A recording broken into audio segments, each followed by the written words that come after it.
This is the Definitely Uncertain podcast, brought to you by Gold Rock Capital. Each week, we look at how high net worth families can improve their lives, decisions, and investments in a deeply uncertain world. We always aim to provide practical information, even if we can't offer specific investment advice.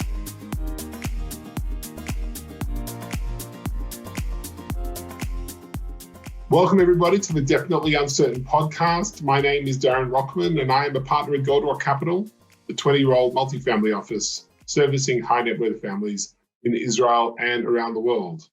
Today on the podcast, I am very pleased and excited to have Yehuda Lindell, Professor Yehuda Lindell, I should say. Hi, Yehuda, how are you? Good, how are you? Happy to be here. Great. Well, thanks for joining. So, I'm going to say three things about Yehuda Lindell. Three, and in no particular order. First, he's a professor of computer science at Bar-Ilan University here in Israel. He's the founder and CEO of Unbound Tech, which is a startup in the field of security and privacy. And not most importantly, but importantly to me, Yehuda and I went to school together at Yavneh College back in the 1980s in Melbourne, Australia. A long time ago. Definitely a long time ago. And actually, it reminds me, I don't know if you remember, the day that we got our first computer at Yavneh College. Do you remember this? I remember studying computers. I don't remember the computer, but I do remember that our teacher wanted us to use the punch card, so we'd learn about that before we went on to the modern technology of floppy disks. Exactly. You had to feed the punch card into the reader, and the computer was kept in this room behind the lock and key, and you weren't allowed to go in there without the teacher because it was this. It was like having a satellite, or I don't know, the tablets in the. It was pretty advanced back then, having a computer in school. Right. So that was impressive. And it wasn't a rich school either.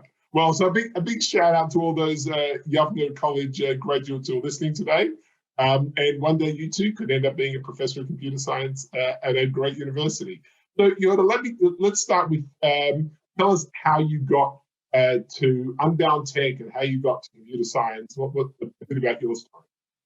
So my story in computer science, I think you mentioned it, right? I studied in school. I got really excited about it. I actually had the first Apple Macintosh in 1984. I got that at home. So I was always interested in computers. And I wasn't thinking about the academic route, but in Israel, I did my undergrad, master's, directly PhD at the Weizmann Institute, got interested in cryptography and security. I liked the balance between doing something which has very elegant pure theory, but is also very applied and very relevant to practice today. And that was my, the way I got into computer science, the way I went into academia. Unbound actually came out of the research that I've been doing in university for years, but I wasn't looking to open a startup necessarily. And actually the story of Unbound relates a little bit to what we're going to talk about later on today. And it goes back to the beginning of it is in 2011, so a long time ago, a good 4 years before Unbound started. But RSA is this company that creates secure ID, which are these tokens that generate one-time passwords. And they were actually breached. And all of the secrets that he used to generate those one-time passwords were stolen. And this was all played down for a while until it turned out that attackers used that breach to break into Lockheed Martin and steal the plans of the F-35. Wow. And that was like, we'll talk about later on why that's related to what's happening now. But that's when I had the first idea that the research that I'm actually doing in university for academic purposes, this is around 2013, 2014, could actually be very relevant to helping in these types of problems. Right. Well, that's obviously super relevant to what's going on today, because I think as everybody's seen, a couple of weeks back, the media reported a massive data breach apparently emanating from Russia, which attacked, I think it was 85 US government agencies and corporates, including Microsoft, for example. So can you, in layman's terms, just explain to us what happened? Yeah. So the first thing is you have to understand what a supply chain attack is. And often when we think about attacks, it's actually often helpful to compare cyber attacks to physical attacks. So if I wanted to break into your bank, one thing I could do is try to break directly in and come in with guns and break through the front door and steal your money. That would be like a direct attack. Another thing that I could do is plant someone in the bank to collude with me in order to steal money. And a supply chain attack is something like that. The idea is that I'm not necessarily going to try to break into your systems directly. Rather, what I'll do is I'll plant a backdoor, something in software that enables me to get in something that you buy. And then when you install that, the backdoor is already there and I can break directly into you and get everything that I want.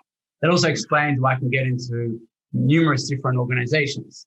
So this was a classic supply chain attack where the Orion software that's built by SolarWinds, very popular software for IT administration, had a malicious component built into it by someone external.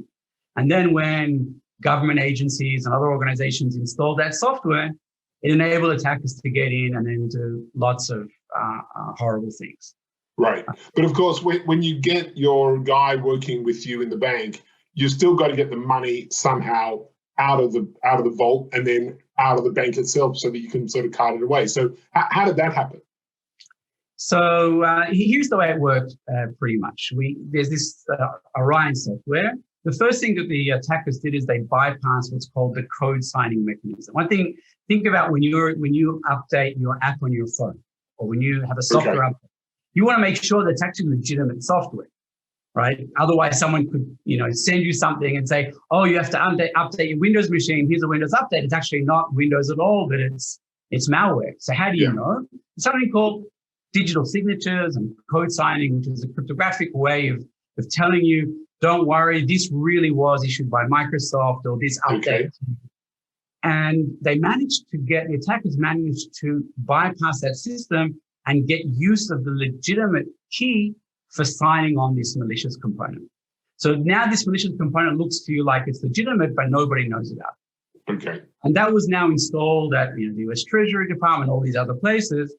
And then that malicious component they put in enabled them to go and remotely log into those systems. Okay. And once they did that, they now did something else, which was they stole the key that's used to authenticate different users. So something called a SAML certificate. I won't go into the details of what it is, but there's, basically they're now issuing passports. Exactly. So now what happens is that the attackers can use that key to say, here, this is a legitimate user of the system. Let them go and do whatever they want to do. And they could and then they can get stuff out. And then you're basically a legitimate user as far as they're concerned. You can do everything that you want. Okay. So we had this report, I think a week later, there were several reports of a hack at Israel's military industries, which is obviously a highly secure and sensitive organization. When you take these two reports together, they give the impression to the layman that the bad guys can get into almost anywhere. Is that the case? To some extent, unfortunately, I'm going to say to some extent, yes. But it's not as simple as that, right? And again, the comparison or the analog between the physical world and the cyber world are important. There's no such thing as 100% physical security either. In Israel, we're well aware of that. You can't completely stop terrorism. If someone really wants to attack, you can't completely stop it. What you can do is just make it hard enough or difficult enough that the damage is limited. But you can never, ever completely solve this problem. This is a problem that we are going to have to always live with. Right. Having said that, I think that it's important to distinguish a lot of things. Firstly, not all hacks are equal. So I don't know if you remember, every year or so, this anonymous group attacks Israel. They don't attack Israel. They bring down websites. They deface websites. And with the IMI attack also, I don't know, maybe something big happened there. They didn't comment. But all that we do know is that they defaced the website. That's not a really serious attack. That's the criminal equivalent of vandalism, right? Exactly. It's really showing we can get you. Now, if they go into the system to do that, the question you always ask is, could they do other things as well? Right. But there are separations. Like the web server is actually something which is pretty public facing. So we often separate it from the rest of the system, like actually it's called a demilitarized zone, actually, DMZ, Right. in the cyber world as well. Right, just because you can vandalize a park, it doesn't mean that you can vandalize the office of the mayor. Exactly. And so not all attacks are equal. Sometimes they're very devastating. And a really strong, what we call APT, advanced persistent threat, coming out of a country like Russia, that's very, very difficult to prevent if someone really wants to go after you. Okay. However, the SolarWinds attack was a little bit different. The SolarWinds, they managed to get into many places. And SolarWinds actually made multiple mistakes that I think we can learn from. It's not just saying, this is life and we have to live with it, but it appears that their security posture wasn't very good. They didn't have a CISO, which is, especially considering what the type of customers they have, how could they as an organization not have a CISO? Didn't have a what? A CISO, sorry, is a Chief Information Security Officer. Okay. So they didn't have one person, an executive, who sits on in the executive, whose sole responsibility is security. Right. And there's no excuse for that in organizations of that size today. They had cases of employee passwords posted publicly on the web by mistake. It was in 2019, there was a report that they had a server that had the password was SolarWinds 123. And if you got it, so this is an organization that didn't take security seriously, or at least that's the way it looks. Right. And vendors buying, if you're buying from such a vendor, you need to actually ask the right questions to ensure that they do take security seriously. And when they don't, you should think twice. I'll give you just a small example from us as a startup. It's just we're a small company, but it's important to take these things seriously. So we wanted to get an HR system, like an HR SaaS system. And one of the things that I asked in every organization that we spoke to is I asked, have they done security reviews? Have they done what's called pen testing? And can we see those reports? And one of the organizations actually was our favorite. When we saw the report, there was a whole list of problems they found, and they decided they're only going to deal with the most severe. And the other ones, some of them that are actually quite serious, they're afraid if they fix everything, they'll break other things. And we didn't buy from that vendor, because if you take security seriously, you have to ask the right questions also about who you're buying. Okay. So there are no guarantees with things that you can do things better. Okay, so now let's turn to some of the concerns that investors and people in the financial world may have. You mentioned before that one of the attacks was on the U.S. Treasury, which is, you would think, the most secure and sensitive financial institution. So, how secure are banks? How secure? All of our money is effectively digital, except for the stuff we keep, as they say, under the floorboards. How secure are banks? How secure is financial information? And do investors have cause for concern? And what are they? So I think everybody has cause for concern. There's nobody who should be ignoring this problem in general. And if you're concerned, that's already a very good first step. And the reason for that concern is because, in general, apart from the fact that we've seen that it's getting worse and worse, law enforcement relies on two things. It relies on prevention and deterrence. But deterrence is the main thing, because the reason I don't rob a store, apart from the fact that I don't like to steal because I'm ethical, but if we put that aside, it's much less about the fact that I think a policeman's going to walk in right when I'm carrying out the act, but much more about that I'm going to get caught later on. But cyber criminals are all around the world. They're in places that we don't have jurisdiction. We can't get to them. So this is the concern. And it's just going to get worse. Things like ransomware, where someone installs malware on your machine and encrypts all of your information, and if you don't pay them, they won't open it for you. That's becoming a big concern. I don't think there's any board who should be ignoring this. Every board should be asking their company, what do you do about ransomware? What do you do about security? What measures do you have in place? So all of that is very important. It doesn't mean that you can solve the concerns, but you can do a good job. And if we go now to the banks and financial organizations, if you think about the big traditional ones, they're actually typically conservative and quite advanced. So they're the most advanced. It doesn't mean that information won't be leaked. The chances, though, of money being stolen that the bank won't be able to give back to you is very, very low. If someone via the bank system steals your money, then you'll get that money back.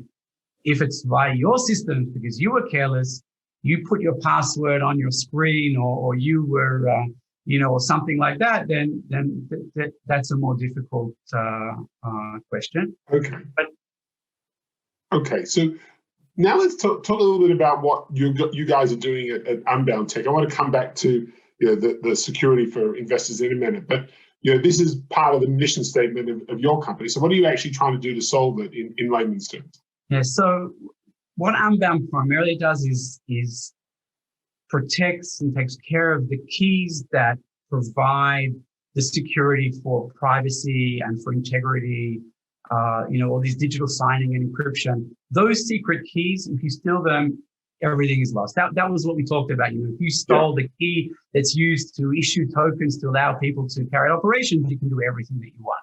So we protect them, and we have a lot of advanced properties like ensuring that usage of keys is according to policy, that you can ensure that only the right person is allowed to use it at the right time, what makes sense. We enable this protection of keys to be anywhere on all computing environments. So therefore, security being easy to use is extremely important. When it's hard to use, it doesn't get right. So that's also very much about part of our mission is making cryptography, which is really a cornerstone of computer security, accessible, easy to use, and provide powerful controls around those cryptographic systems. Right. And this solution is available for companies, for large institutions. Who's it aimed at? So it's available obviously for everyone, but it's more suited to enterprises who have a team that know how to manage in general these types of keys, and you're running software internally. If you're a small organization, you're often buying SaaS. You don't actually run many systems yourselves, and we don't provide a service. We provide actual software that you run in-house. Larger enterprises always do that, so it's very suited for that. Right, okay. And this is all based, I assume, on the research that you've been doing for years and years. Yeah, so the core technology is based on research that, 20 years, again, showing our age, 20 years of research. We were just in the playground about 3 days ago, as far as I remember. Yeah, 3 days. So that's certainly part of the main part of the core. But as with any good software solution, the core is something that the customer doesn't necessarily see. That just enables them to get something that works the way they want it to, and be able to provide a very broad platform, a unified solution to many of these similar problems in an organization. That's the great software engineering team that we have here. Well, that's been really hugely helpful in helping people understand, what's going on and where some of the weaknesses are. If we move sort of to the practical area, for individuals and particularly for high net worth investors that have significant assets and hold the keys to lots of different bank accounts and things like that, what are some of the things that they can do in order to, you said that you can't completely rule out, but to try and improve their chances of not getting hurt by a cyber attack or a ransomware attack? So I have a list of things that I can tell you, but I want to start with the most important thing. And the background, the context for the most important thing is that in the same way that we educate ourselves and our children about physical safety, we need to educate ourselves and our children about cybersecurity. And if we don't do that, we won't have any chance. So the first thing I would say, especially for the type of the audience that we're talking to here, get professional help. This isn't something which is, okay, I'll read an article in a newspaper about cybersecurity tips for 2021, right? That's garbage. Right? Get professional help. Get someone who'll advise you, who'll look at your systems, who'll help you set up something that will ensure that you're safe, who'll ensure that you have backups as well, so you won't lose your data in the case of a ransomware attack. Ensure that your authentication systems are the way they should, that you're using multi-factor authentication. There are many different solutions out there, but individuals who aren't security professionals, you can do some things, and I'll give you some ideas. But the most important thing is get help. get someone professional. At Unbound, we're security professionals. We have an external advisor to verify our security posture across the company. So it's if we do that, then the everyday person who has significant net worth should also always be doing that. Sure. Beyond that, I think, again, without going into things like, make sure that you're using strong passwords for your important accounts. And don't confuse your important accounts and your garbage accounts. If you have a password for your newspaper account, that can be garbage, okay? That could be Darren123, it doesn't matter. How did you know? But make sure that but that's not my bank account one. That's Darren321. Right, exactly. And make sure that your other passwords are very good and use multi-factor authentication, and make sure that you're careful about phishing and what you download and what you click on. All of that is, that's pretty standard. But I think it's the awareness which is most important. Assume that everything that you do may be exposed. Okay, so when someone calls me or someone sends me an email and says, I want, can you give me a reference on this person? If it's a good reference, I'll answer by email. If it's a bad reference, I'll say, give me a call. Likewise, make sure that, and this again relates to awareness, make sure that security is something that's really important, not just a checklist. Many people have like this checklist. Do you encrypt? Yes, great. But what does that mean? Where do you keep your data? How do you protect it? There's much more. So make sure that when you're interacting, when you're buying a system, for example, you have someone who really understands security to make sure that they really understand and care about security. It doesn't mean it'll be perfect. That'll put you in a much better position. Right. Okay. Well, fantastic. Well, Yehuda, thank you very, very much. That was firstly really eye-opening, a little scary, but it's good to know that super smart people like you are on the case and trying to help us all stay safe. And the good guys should win. Thank you very much. And best of luck with Unbound. I hope it's a huge success. And thanks everybody for listening, particularly those from Yapna College. And you'll tune into further episodes of the Definitely Uncertain podcast as they come out. Wishing everybody a safe, healthy 2021. Hope everybody gets the vaccination really soon. And we'll see you next time. Thank you.